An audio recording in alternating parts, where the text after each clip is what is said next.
Hey, everybody. This is your girl, Reagan Adams, and Dr. P. Angela Jones. So, listen, my fault again. Sorry. It's all good. Are we there? Okay, good. All right, Sister P. Angela, thank you. We are back for another week. How has your day been so far My day today? has been good. My day has been really, really good. I believe that as we're moving into 2024, some of those loose ends are getting tied up. And I am really looking forward to tying things up in 2023 so I can go into 2024 with no strings attached. And so I've been tying up these loose ends and getting things together, getting my ducks in a row, and I'm feeling Yeah. real good about it. How was your day? Yeah. Listen, we not even gonna do that. We I just don't gonna go say it there. was blessed and highly favored. Because I'm trying to do better with watching my words. But what I do know is God is doing a new thing. His way is not our way. Trust me. Yeah. If I don't know anything else in the Bible, I know that. His way is not our way. So we think it's going one way, but it's going another way. And tonight's topic is very near and dear to my heart because I know you and your husband, you both counsel couples as well in relationships. And I don't do couples because I'm not married, but they seem to still come to me. And that was one of the reasons I definitely reached out to you because, even though I have been married before for an extended period of time, and I do know about marriage, I also know about single life as well. But sometimes I just want to have a tag team, if I may say that. And so one of the big problems that I have been seeing over the years is if I opened up my inbox, which I would never do, but if I opened up my inbox, my other conversations, there are a lot of women who are in sexless marriages. They are in Mm. sexless marriages, meaning they have not slept with their husband in 3 to 4 months, years, or they're not having regular sex, or they're cheating. And so I want Mhm. to talk about that tonight because I've been through and can speak to a part of this conversation. And so I definitely want to talk about it, what can be done about it, if anything. And Mhm. so, if you could tell me, what do you think some of the reasons women are just not wanting to have sex with their husbands? There are so many reasons, and I just want you all to know I am I'm sharing this out, so I am paying attention, okay, to everybody that's watching. But I want to share this out. So I Okay, want go to, ahead. anytime I talk about a certain subject, I want to go into the definition. What does it really mean to have a sexless marriage? Because just because I'm not having sex with you doesn't mean I'm not having sex with someone else. So my marriage is sexless. Am I having sex with myself? Am I having sex with other partners? What really makes the marriage sexless? And so I think that we need to define that a little bit more because for people, I read a book, my husband and I read a book, which this book was actually part of the reason. I don't think I ever shared this with you, Reagan. This book is actually part of the reason why we decided to become marriage coaches, was because we read this book called Sexless Marriage. And we were like, oh God, we don't ever want to be like that. And we want to help people not be like that. It was just like, it was almost like a burden. Yeah. But there's so many layers as to why people are not having sex. Because sex is really intimacy. Sex for believers is a covenant. So why are you not keeping covenant? That's a deeper issue. Right. Why are you not keeping covenant with the person that God put you in covenant with? So you can go down the spiritual route. Then you can say, well, why am I not exchanging in the one activity that we know is going to keep us bonded together? Why don't I want to bond with you? Well, it may be because something that you said. It may be because of something that you did. It may be because something that I said or I did. Now I feel guilty. It may be because I don't feel well. A lot of people are not having sex because they don't feel themselves, and I don't want to get too ahead of myself, but a lot of the research that my husband and I do showcases that people don't do well when they're not feeling well to themselves. Mm-hmm. I If agree with I that. don't feel good, if I don't feel sexy, if I bump what you think about me, if I don't feel like I'm sexy, I don't want to be sex like. Sex E, the Y on the end of any word. Here I go into my teacher hat. The Y on the end of any word means to be like. So to be Okay. sexy is to be like sex. And if I don't feel like sex, then I'm not having it. Yeah. I know I went personally, and a lot of this is going to, well, not a lot. Everything I talk about is from personal experience for me or people that I've spoken to or coached. So Mhm. I'm going to talk about myself. I remember, first of all, and I talk about this all the time, I had a lot of sex with my husband before we got married, a Okay. lot. But I only did it because I knew I was in competition with other people he was dating. And I am a competitive person and I wanted to win. And I did. But then when I got the prize, it was like, I want to throw this back. I don't want it. I don't want it. And so, we had to, and I wanted a baby. So, of course, naturally, you have to have sex to have a baby. But I got pregnant early in us getting married, which was planned. But after that, it was like, I don't want to, what we having sex for? And so we didn't really have it. And then when he had extracurricular activities, we really didn't have it. Like I wasn't checking for him at all.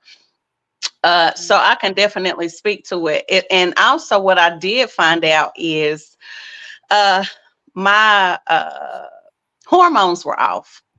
We had Okay. gone, I think maybe like, I mean, when I say I had no desire to I mean, none.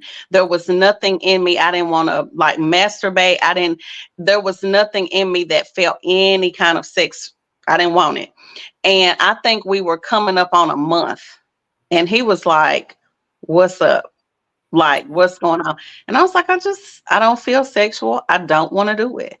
And he was like, "You need to go to the doctor and see if something was wrong." Well, really, my vitamin D, which for most Black women or Black people, I was like at a 3 or 4. I was Wow. supposed to be closer to a 75 or a 100. What most people, when Black women, especially when we get older, our vitamin D acts as a hormone. So if your vitamin D level, and we're not even talking about estrogen and all those other things, if your D level by itself is super low, you don't want to nothing. You don't want Right. to do anything. So that actually helped. There were some other factors, and even though he is deceased, I'm still gonna cover him in that way. But Yeah. we weren't able to, and I did not have penetration sex for probably 5 years, and 3.5 of those years he was home. So that's a whole nother situation. But what I am seeing from the women that I coach, I have a lot of women who, most of them are not having sex with their husbands, but they're cheating. Right. And it's because they are not satisfied in the bedroom. But my Right. question always is, were you not sleeping with him beforehand? Right. Right. So And can that's you what I talk want to talk. about that? Like you were sleeping with him all this other time, but now you get married and you don't want to do it. Can you talk about that? Yes, because it's a level of expectation. When two people come into a relationship that leads to a marriage, there's a level of expectation that each party has that they do not talk about, they don't converse about. You know what you think should take place. He also knows what he thinks should take place, but you all may not have that conversation. So his level of sexual expectation most of the time is not going to match yours, especially if there's no conversation. If I want Chinese food and you want Mexican, you're just supposed to look at me and say, "Oh, I know she wants Chinese." Not all the time, you know. Yeah. And so and I give that simple example, but that's really how it is. And so there's a heightened sense of cat and mouse sexual banter when you're dating. But people don't realize that what it takes to get a thing, it takes twice as much to maintain it. Right. And so we like to deal with people who are getting married or who want to have healthy relationships from the early stages to help them develop those expectations so that you don't get into the issues where we're not having sex. Well, lack of sex issues are communication issues. And communication issues are rooted in a personal issue. So I have a personal concern. You had something going on with your body that you weren't willing to talk about or didn't know how to talk about or had not yet investigated that was causing a sex problem. And then it led to other things, and he had other things. So there's multiple layers, but you'll never know what kind of sex you can have if you're not having the communication. Right. There are so many places I want to go with this conversation. I don't want to say I have to be mindful. There's some things that I don't openly share on social media.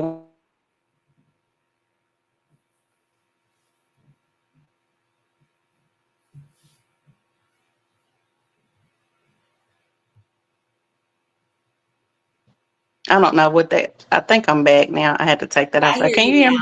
Yeah, okay, sorry about that. So there's a lot of things that I want to talk about, but like I share about 95% of myself openly. Other things I share in class privately. And so those things that I want to share, that I'm going to share them when we have our class together. I will not share them openly. But I'm just like, man, I want to talk about this right now. Let's see. I'm trying to see what I can say.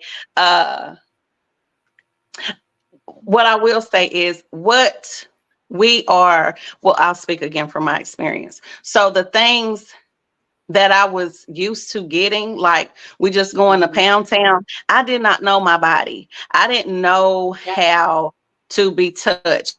I didn't know what I liked. Yep. Until after I got, out of the marriage and I dealt with somebody and they were asking me like, what do you like?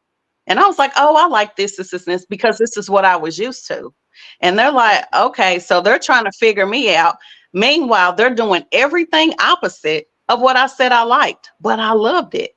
And I was like, hold up, wait a minute. I thought I liked this stuff over here. And so I think it's very dangerous. This is where I'm going to pop in on the cheating part with the wives. I think it's very, very dangerous because I had one person specifically who was talking to me about cheating with their spouse, on their spouse. And she said, I cannot feel my husband's penis at all. I don't feel anything. I don't enjoy, like he had medical issues, so he really just couldn't. They did everything they could. Even when they did everything they could, she still was just not satisfied. She said, he's a wonderful person. I love him. Like, he does everything for us. He takes very good care of me, but I hate having sex with him, and he wants to have it all the time. So, but she said, I have this other guy. I don't want him, but the sex is spectacular. Right. What do you say with that? What do you do with that, Angela? Okay, well, because I see, and here, that's just one story. I mean, and this is through the years, so this is not. It's like a common story for what I hear. It really depends on each individual relationship is different, and you have to handle it differently. So the first thing that I heard, however, before you said she had another guy, it seemed like she was helping herself become desensitized to her husband by fixing the problem herself. Yeah. That's a lot of women feel that way. A lot of us feel like, well, if this is not working, let me go handle this myself. Yeah. And that unfortunately will break down the marriage.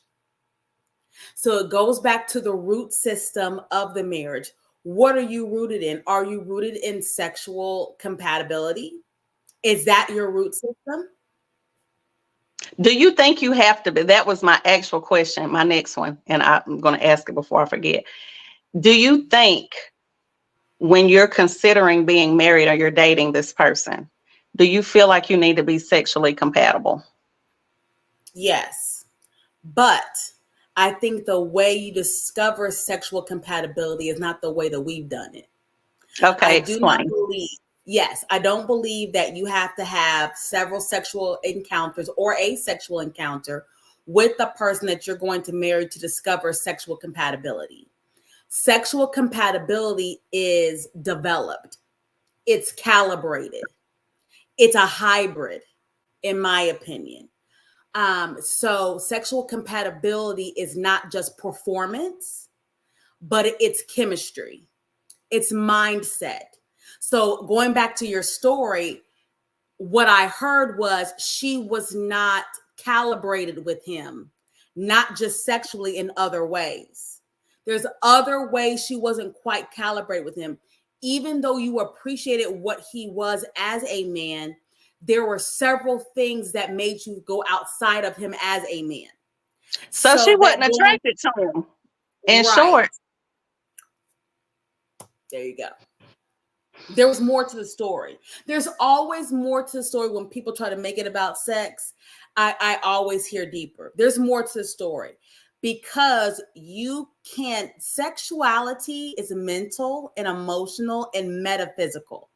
And so that's why there's tantric sex and there's all types of other sexual things you can do without penetration, because sex is really something that is cultivated in an experience, and you can have an experience or make an experience with anybody that you are calibrated with, but you can't force intimacy and chemistry with someone that you're not calibrated with. So the story lets me know she really wasn't in connection with him like she thought she was, which is so kind of you're connected, and that makes sense. So when you are connected with the person, you're going to enjoy the sex. You'll find ways to enjoy it. That's better said. You'll find ways. Because, I mean, you can just have, you can have amazing chemistry with somebody, and then 18, 19 years later, I mean, it's like, what else are we doing? Right. That's a natural thing. Yeah. That's natural. People want to be R. Kelly video every single time. Stop. Stop. It's not like that all of the time. You have to be creative. You have to push when you don't want to push. You have to do things until, okay, so let me just preface all of this. My first year of marriage, I had like a whirlwind of just, I had no idea God was setting me up to be a coach. But now that I look back, I can see it. I went to the thrift store. I like to thrift. I went to the thrift store my first year of marriage, and I was going through the bookshelf, and I found this old book made in like the 1950s about how to take care of your man. That really set the standard of my mind and my life, because in this book, now imagine this is 1950. So this is coming from a place where women weren't even to their sexual revolution in the history of women, but it was more about catering to your man. And this was kind of the conversation. But one thing that this woman and this man who wrote this book talked about was putting yourself in a sexual position when you're not in the mood. And basically in this chapter, she was saying that not being in the mood is not an excuse. Sometimes you have to create the mood. And so that was the first time I'd ever heard that, because, you know, we don't talk about that. I don't feel it. I'm not feeling it. I don't want to feel it. I'm not going to make it. I'm not going to force it. I ain't trying to force it. You know, we come up with all kind of stuff. But in this book, she was saying that, no, if you're not in the mood, create the mood. And she said, if you're in the mood, if your husband wants to make love to you and you're not in the mood, create the mood by going into the bathroom, maybe taking a shower, maybe not, sprucing your hair up, looking good to yourself, looking at yourself, finding all things that you look that are your high qualities, and admiring yourself, and then go back in to create an experience for your significant other. That changed my mindset and my mind frame on sexuality, because typically we're taught that it needs to just automatically happen. But good sex is planned. Good sex, and there's statistics around this too. Good sex is planned out. Good sex is scheduled. Good sex has thought into it. Even if you think it's spontaneous, you've been thinking about it all day, that's still and planned sending out. the text messages and the little Yes. Dr. Francesca, hello. Yeah. Hello, Martha. How But you you know doing? what? Thank y'all for watching. I remember my mom, listen, and she laughs at me. She's the most feminine woman, like feminine, just very soft woman I know. But I remember, and my dad was so super rough, like they were just complete day and night. And she told me this story not so long ago, and I hope she does not watch this because she will kill me. She said, "Don't talk about me on Facebook, Reagan. But you know, I love to tell everything. So anyway, she said she was trying to be romantic to my dad. I don't even think I was born at the time yet. And she said she, you know, put on a little nightie or whatever and got a charcuterie board. And I hope I'm saying that right, a charcuterie board. Had all that stuff out on the Yes. bed and, you know, little drinks or whatever. And the lights were dim and all the things.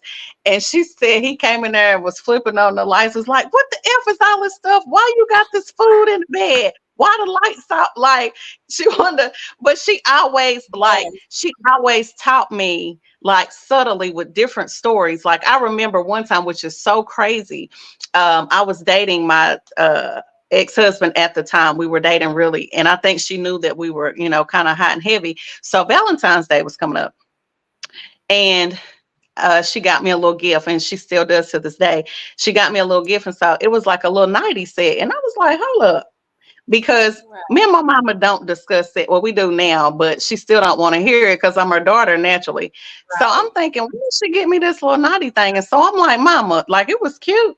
But I was like, why did you get me this? She said, don't you ever go to bed looking crazy. Like they want to see you something nice. Listen, I was like 19 or 20 years old at the time, but she still always was like, you look your best. Every time you be soft, you be feminine, you know, right. Set the mood, set the scene. So I grew up with those things. Serve your husband, like make him feel special, always make him feel wanted, right? And so I grew up with those things. And so when you try to teach those things to some women, not all, I'm not doing all of that. I got it. If I don't feel like it, I'm not. Well, I mean, you didn't feel like going to work, but guess what? Baby, you got up. You got up in your week. You know what I'm saying? So, and I feel like if you have a good man, not perfect, if you have a good man, I'm always going to stick to the thought of treat him well, even when you don't necessarily feel well, like you said. So, Is there anything else you wanted to tag in? Because I didn't have my question ready yet. Is there anything else you wanted? No, that's okay. I did want to go back to that because one thing that I love about your story with your mom and your dad, which is a huge point for me, is knowing your man. You have to know who you are with. And I love to tell this story because it's a good example of expectations and not communicating about them. So all growing up, you know, I wanted to be this sexy wife, Victoria's Secret, you know, negligees and teddies and all this lacy stuff. And I'm girly. Y'all know, people who know me, I'm very girly, very feminine. And I love that.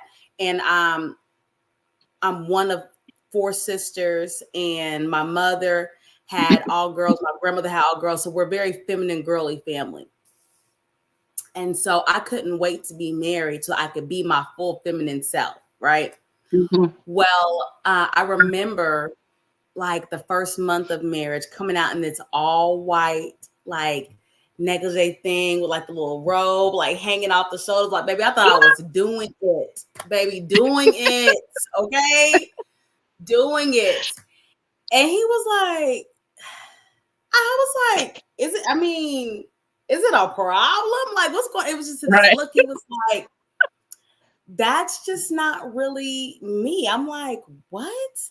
And I'll never forget, we sat on the bed and we had a conversation about what he liked. And I said, you don't like this with a little peekaboo bra and all the little peekaboo panties? He's like, no. He's like, it's cool. He's like, but you know, I like this. And he started to show me what he liked.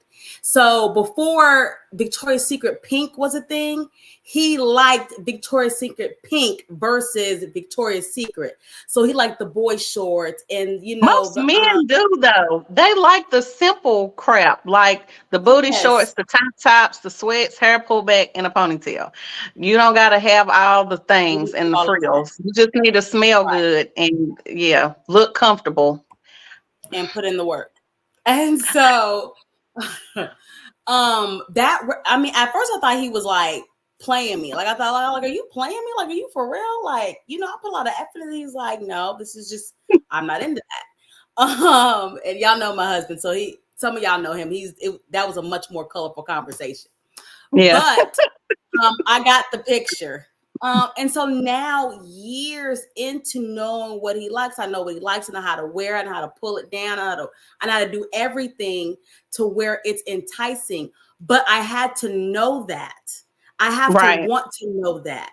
And so a lot of women, and this is, I think, the crux of everything that we've been talking about over the past couple of weeks, they're not willing to put in the work because you did not want that from the beginning. You got into a marriage wanting to be served and not wanting to serve. You got into the marriage talking about what you wanted, not what you needed. You got in the marriage thinking you can just pick and choose what you wanted to do in a marriage and then leave the other things behind. So when it comes down to doing the work of marriage, marriage should feel like work, in my opinion. Marriage should feel Yeah. like you're doing something. It should feel like work. When you're doing the work of marriage, people feel like you're doing too much. Well, you are doing too much if you did not have the right intention in the beginning. Right. That's good. I know one of the things, and I always say this too, that I missed was like almost like the Betty Crocker situation. So like that comes with knowing your man. So not one of my husbands, Lord, I only had one. Lord My Jesus. husband would love when I cooked. So Mhm. like cook really good meals and just chill, or maybe rub his feet or rub his back and just kind of cater to him. He loved that. And so what I think women should do when they are married, and I would say dating, but sometimes a lot of this stuff would be too soon. So you don't need to show your whole tricks. You wait till you get married. Right. But like you said, find out what your man loves and apply pressure. Like, if I know you like whatever, I'm going to make sure that I do whatever it is you like. You know what I'm saying? I don't care. Like, and making sure that we are listening to them. I just small things. So, and small things, I'm a gift. I like gifts. So that's one of my love languages, but it doesn't necessarily have to be like big things, just thoughtful. So I remember he went to a college way back in the day, in the school. They did away with the school, but he always wanted a yearbook from the year that he graduated, because he was like, he had all these superlatives, and he would always talk about this yearbook. So I searched high and low in his state and found a yearbook and got it for him. Wow. That was like the biggest thing for him. But when you make your man happy and you got the right one or a halfway decent one, he's going to make sure you straight. You hear me? You won't even have to ask. I didn't miss too much of nothing. Like I said, we did divorce. That's a whole nother story. But for the most part, I couldn't miss with him. But I tried when I was trying. Because there were some times I wasn't trying. But when I was trying, and I was catering to him and trying to meet him at his need, I could not miss. And so I can't wait. Well, I can wait, but I can't wait until my next marriage, because I've gained more knowledge Yeah. since then. And even having these conversations with you and other women. And I also talk to a lot of men, and I do want to talk about that next. The men I am hearing are very neglected, which God had already given me that download, that men are just feeling really neglected. And so even with, it was something that we did. I did a chop of a clip that we did about men feeling neglected, and I put it on TikTok. And I got a lot of flack for it, because the women were like, well, I don't care what he went through. He shouldn't be treating me like an X, Y, and Z. And I understand that. But we have got to get out of a defense mode all the time and see where we can help and open up. So, Piangela, if you could kind of shed some light. I know, like I said, you and your husband do relationship conversations and coaching. Can you talk about any of the things that men have been complaining about, not just sex, but in relationships, period? Well, I think that men and women, we talked about this before, men and women are at odds because everyone's looking for someone to blame. For a long time, it was the woman saying what men aren't doing and what men need to step up. And now men are becoming more vocal, and they're saying things like, you're not being understanding. You don't know my struggle as a man. Do you see what I'm going through in the light, especially Black men? The things that I'm enduring in the marketplace, the things that you know, culture in general is now more what they consider woke or more aware of how things go and how things have been. And so I think that men are just more aware of all of the effort they put in. And now that women are working, women want equality, women want, we want all of this. We want to be seen together and we want the same opportunities. Men are now feeling less cared for, because if you want to be my equal, then you don't need me. You don't need me to do things for you. You want to be equal with me, but I'm equal with my brother. I'm equal with another man, and I don't want another man. I want someone to come up under me. And I think there is a learning curve. Women don't know how to come up under because we didn't have the luxury of coming up under. I had to learn how to come up under. You cursing right now. You're cursing. Let me be very clear. Sorry. Let me be very clear. And I didn't mean to interrupt, but I did. But I remember, like, even having this particular conversation with men. I'm not saying they are scared to say this, but they have to now watch their words when it comes to leadership. They cannot say men need to be head of the house or leaders in the house without some women saying, well, he got to know where he gonna take me. And if he don't go, then I can't find. Listen, you already on the defense and you ain't ready to lead nowhere because you don't even want to listen, ma'am. And that's the thing. I believe there's only going to be a certain set of women, like the ones who are going to be married are the ones that's going to be able to listen and learn and seek to hear and understand what their spouse is saying. Now, I'm not saying like everything that we are saying is correct. You do what works for your house. However, there is an order in the house. I don't care what, there's an order in the house. Is your man supposed to be the head of the house? He is. I remember having a conversation with one of my guy friends and his wife. We talked about that. And I said, the man is the head. And he was like, nah, but me and her are equal. And I was like, yeah, no, you're not. I said, if somebody breaks into your house, y'all both going downstairs or you sending her? He said, well, I'm going. Well, don't the head go to take care of the house?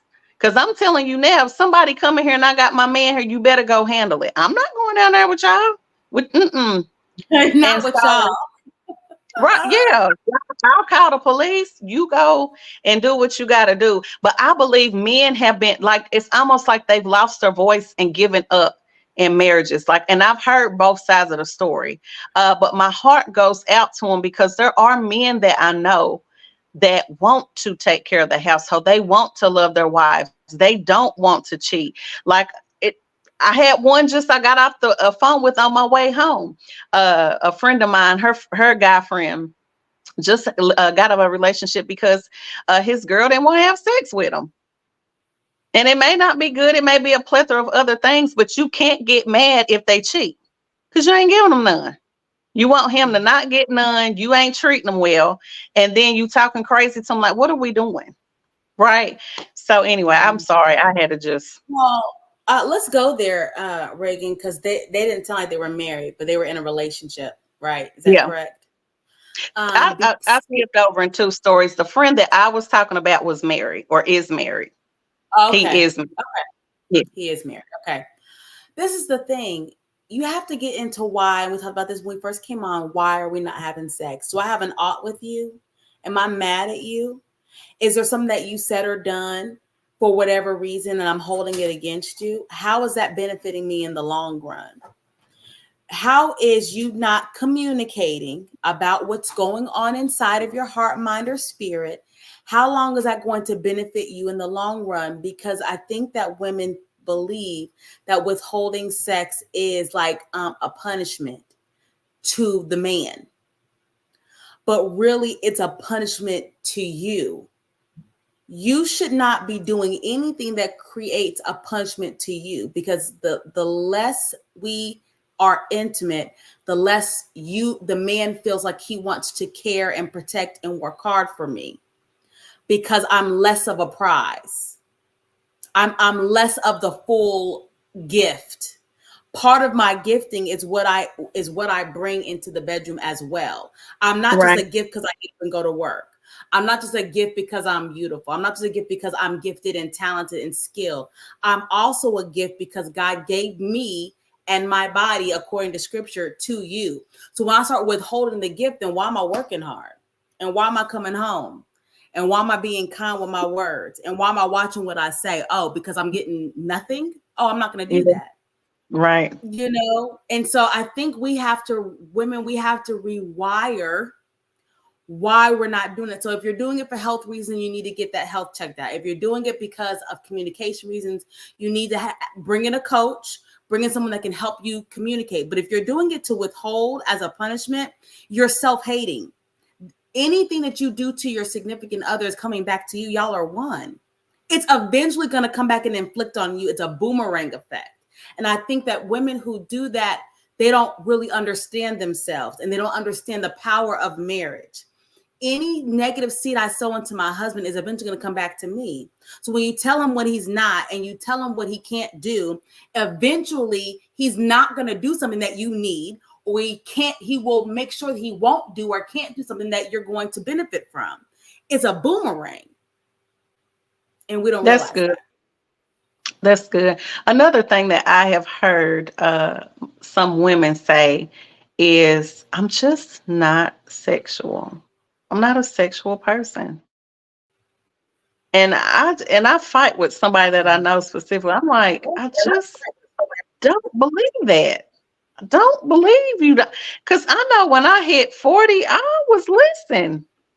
Oh, and it's like, you're not sexual. You don't want none. You don't want none. I'm confused. Can we talk about that? Yeah. So there are people that have been through enough experiences that are bad or have been through things in life where their sex drive is low. And so you're saying I'm not a sexual person, but really you don't know or have not recognized that there's something going on with you mentally or emotionally that's keeping you from not wanting to have sex. And so you're saying you're not sexual, but really you're emotional, or you're hurt, or you're broken, or you have too much on your mind, or you're stressed. Or you're And going see, through. if you get knocked off real good, that's gonna go away. But the body, for women specifically, the body and the emotions are together. Yeah, The body, look at you, you're like, not for me. I know it. That's only because I'm not married. But listen, I can't wait just for that But see, reason. that's the thing. But I love that you're being honest right there, Reagan, because a lot of us, when we were not married, like when I was not married, and other people when they are not married, oh, when I get married, I'm going to do X, Y, and Z. But then inside of marriage, there's a different component of seeing the person every day, listening to the person every day, agreeing or disagreeing with the person every day, that you have to navigate through to get to the sexual experience. And so marriage adds a different component of that. And so I think that when you have the right mindset towards sex and marriage, and you're willing to get the help that you need, you can go into a marriage and have a healthy sex life. But just thinking I'm just going to go in there and have a healthy sex life, it's not the best. It's not the wisest position. I also think, and when I get married again, I know I want to keep a portion of my life. So when I say that, making sure that I'm walking in my purpose, I am, I have a little bit for myself. I'm not just me and my husband, me and my husband and my husband. I want to be able to have my girls trips every now and again, or go out, and because I feel like absence makes the heart grow fonder. I need to have some time to miss you. You can't be in my face every 5 minutes. Well, I'm gonna be like, why are you here again? You're here again. Again? You're still here? I need 5 minutes of my time. And I believe he needs his time too. It's not just me, because I don't want him to feel like I'm over top of him. We just got to have our space. And so I know with my next one, I want to have that. And I believe that will also help the sexual bed, because we're not in each other's faces all the time. For me. That's for me. I don't know. I can't Right. speak for him. But do you see how that's a discussion that has to be had? Because what if he Yeah. is clingy? What if he likes to be See, around you? oh, I and know. that's what my cousin said. She said, Reagan, I don't know, because you might, but you know what? Here's the thing. I'm gonna brag on myself just a little bit. Okay. So the times that I have dated, they do get clingy. They do. Because I do realize I'm not your average woman. I'm just not. I'm not saying like I'm all beautiful. I mean, I'm cute, but my personality is everything. And the way I think is everything. And it's like that because I want to know. I want to know how you feel. I want you to, I'm listening to you. I want to create a safe space. And most men don't get that. And so when you do encounter me, it's like, oh God, where you come from? Right. So I understand that. And I know that there's a clingy aspect when it comes to people. So I gotta be mindful. You know what I mean? But I don't know. But my cousin did say that when you meet the right man, you don't mind being clingy with them. So we shall Right. see. We shall Listen, my see. I don't know. biggest, I ain't met him yet. I ain't met him yet. right. So I don't know. But This is as my of right now, catchphrase. Go ahead. what? No, I was just gonna say I haven't met him yet, so we'll see once I meet him. Or if there was one guy that I did meet, and but we couldn't be together. So, but I faked like I wasn't clingy, so he still thinks I'm distant. So I'm like, we You just said keep it that way. You don't know I'm clingy, so we'll I see. faked it. My Yeah, I faked. catchphrase is this: when you find the right one, he'll make you break the rules. Yeah, The right one will make you break the rules. The right one will make you rethink and think again and think again. Like, I know I said, but yeah, because there aren't really rules in marriage and relationships. There aren't really yeah. rules.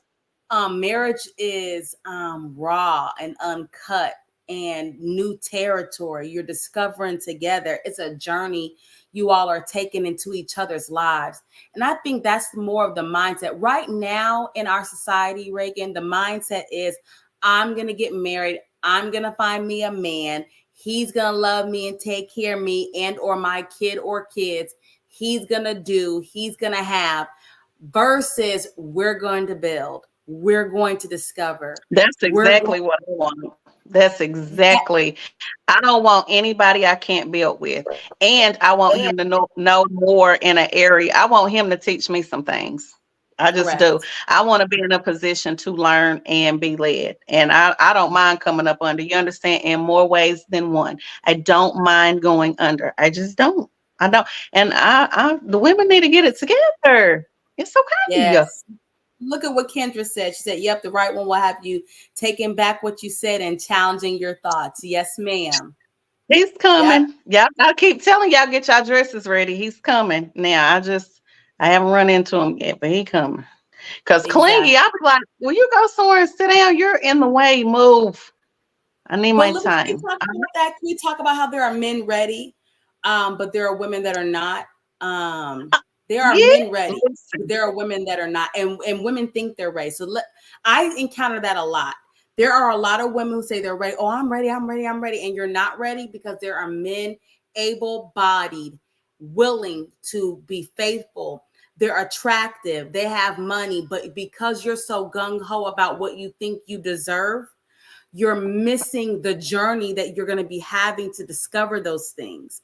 And it is so disheartening and heartbreaking as a coach and as a marriage advocate to watch women who really want to be in relationships but are unwilling to bend from the way they think it should be for a man is standing right there. I mean, he's right there. He's right there. Listen, I know. Because, and that's like I told you, that last story when I started dating his dad back, like that's all I kept hearing the women at the table saying, I ain't doing it. Like I went to counseling. Why he can't go? Well, honey, he needs you to help him go.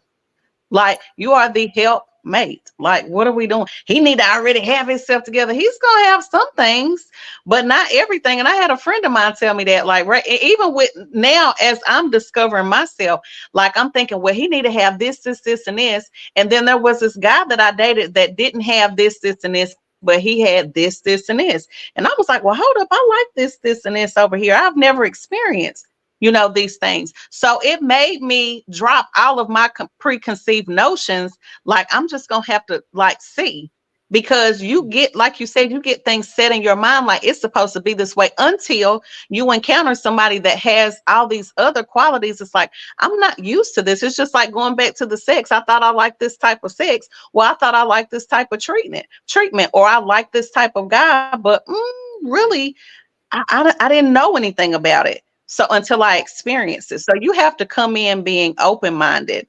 And That's I've right. learned that through dating. I think a lot of women don't know how to date for real. They don't know how to date. Don't know how to date.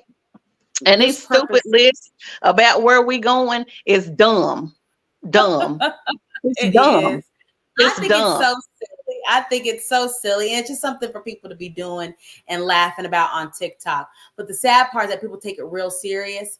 And again, you're missing out on people who are ready to walk into your best life and take you into your next.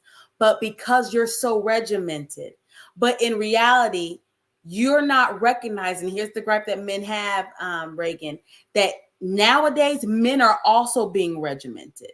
They're also going through your life with a fine tooth comb. Oh, I don't like that. Oh, I don't want that.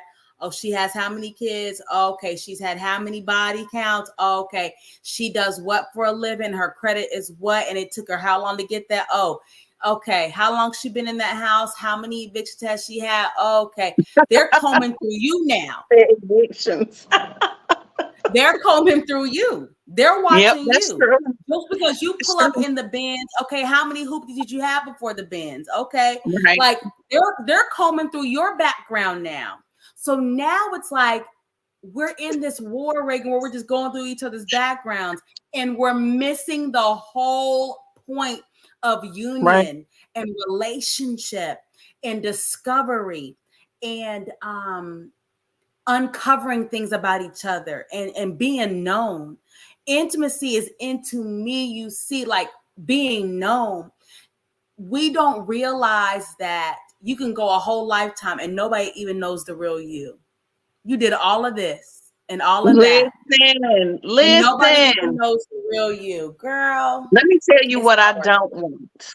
I don't want any relationship, and this is with my man or my friends, that I can't be me. It is so many fake relationship. It's too much trying to keep up with that. Oh, I gotta feel like I gotta, I'm not doing it. Like if I can't come being me, I don't want it. And if you can't come being you, I don't want it either. It's it. too much. It's too much to remember the lies, the upkeep. It's tiresome. And I don't want it. I don't want it.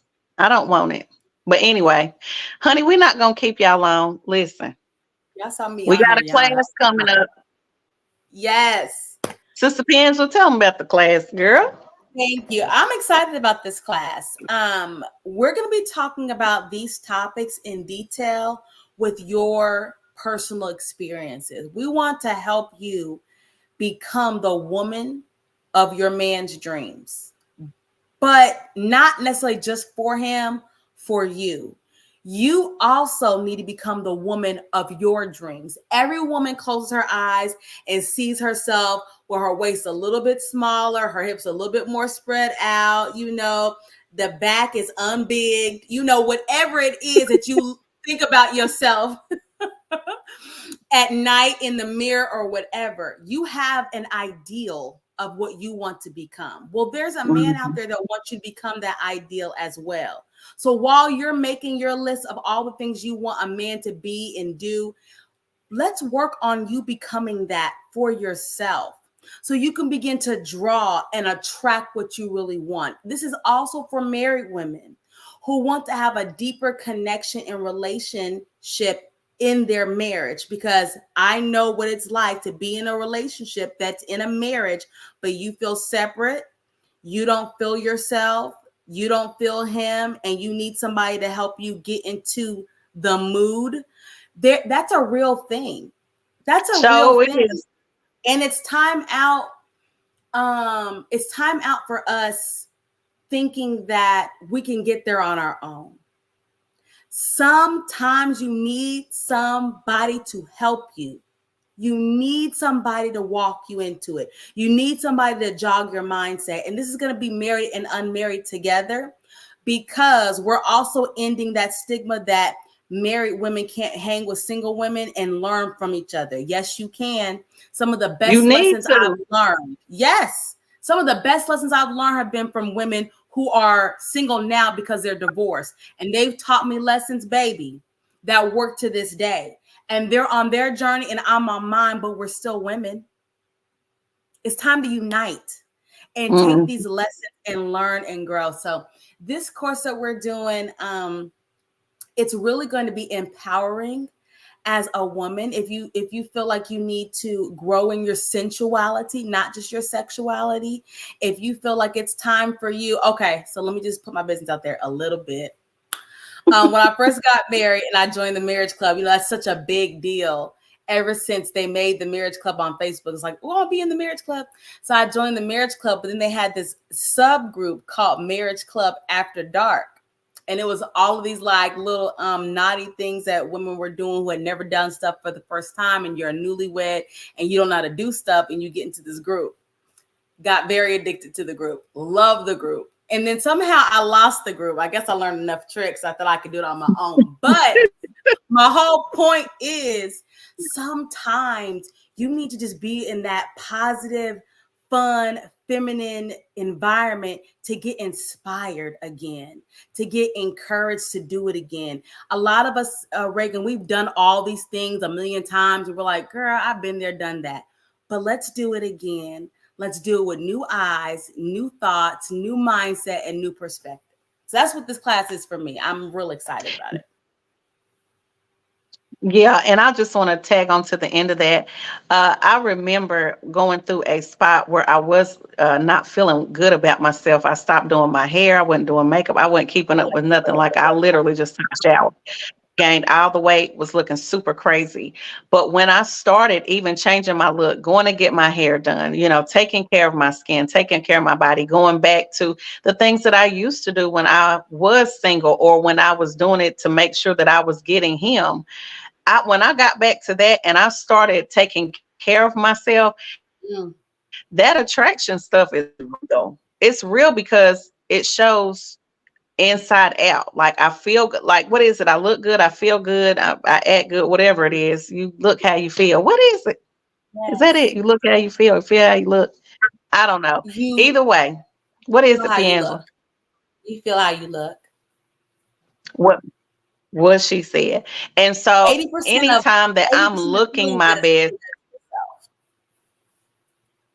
Oh, yeah. Because now, even when like I'm out, especially since I'm in Houston, because baby, listen, I keep trying to tell the single women, I don't need to move here. Like, listen, especially if you're Black, I'll need to move here because they're men everywhere. And I'm not talking about just regular men. I'm talking about men with jobs. They love the Lord. If you don't want one that love the Lord, they got them too. Like whatever you into, they got it here. You understand what I'm saying? So it is very rare, very, very, very rare that I go outside of this house looking crazy. It's extremely rare. Even if I got on jeans and a t-shirt, I still look my best. I'm still making sure I have my skin together, some earrings on, some studs or something, even if I'm not doing hoops. So it matters how you look when you go out of the house. It matters. Yes. And and I can always tell when I do feel like I look cute, my walk is different. Don't let the wind be blowing through this weave. Oh, I got a little dip in my hip. And so if I'm feeling confident, naturally, I'm going to attract. Who is that? Who is she? Because when you walk into the room or wherever you walk, you set the thermostat. You set it. No, you don't let nobody else set it. You need who is she? And don't let your air of your body smell good. What's that? The pass-through air. You smelling good? You looking good? What are we talking about? And then don't mess around and make some eye contact with this man and speak. Because most women don't speak. They put their head down. And you could notice him and see he fine and ain't said nothing. And be walking around and going on about your business. No, I feel good. I'm going to look you in your eye and say, hey, how you doing? Now, I'm working on that because normally I be the one with my head down. But don't let me feel like I look cute. Hey, right. How y'all doing? I got some nice teeth. I got a nice smile. Hey, how you doing? Hey, Right. how you doing? Come Right. on, y'all. Come on to this class. All right. Me and Sister Piangela gonna get you together, and I'm gonna get me together too. Cause I keep telling y'all, get your dress ready. I'm gonna be married I keep this a time dress next ready. year. Get it ready. All right. But anyway, we're not going to hold you guys. Thank you so much for joining us this evening. We're going to have a cyber sale. So we're going to have a sale every Monday. Is that right? Yep, every Monday until the class starts, because we want y'all to get in here. It's not so much about the payment and all of that. It's just an investment. You need to invest in yourself. And anything that you invest in, you're going to take seriously. So just look at it like an investment in yourself. As we close out the year, you know, you're hustling and you're bustling, buying gifts for your kids, gifts for your friends, gifts for your coworkers, your mama and daddy, whoever. Give yourself this gift. I'm going to invest in my sensuality. I'm going to invest in my look. I'm going to invest in how I show up. I'm going to invest in my feminine character. I'm investing in that going into the new year. So you give everybody else a gift, but make sure you give yourself this gift this year. Mm-hmm. And that's a fact, Jack. So anyway, we are out of here. You guys, we will see you maybe next Monday. We're going to come back and do a couple more videos Yes. for you guys. Yes. We will drop the link later this evening. That's on me too. I'm sorry, y'all. We're going to get it together. Anyway, you guys have a blessed night. Sister Piangela, thank you as always. I greatly appreciate you. Guys, this is Reagan Adams. Oh, also, Piangela, tell them where they can follow you. Duh. Didn't say that. Tell them where they Oh, can follow you on your yes. platforms. At Coach Piangela Jones on Instagram, at Coach Piangela Jones on Facebook. You can go to drpiangelajones.com, sign up for any services. I have an awesome sale for coaching right now for if you want to invest in coaching next year. It's great. So drpiangelajones.com. All right. And I'm Reagan Adams with All Things Reagan. Dating is dead. Who killed it? Build a man and putting me first and selfish. So listen, go follow Sister Piangela, follow me, and we will see you in class in January. Guys, don't miss it. But Don't. we'll see you back live here. If not next week, it'll be soon. Stay tuned. Yeah. You guys have a blessed night. Talk to you later. Bye.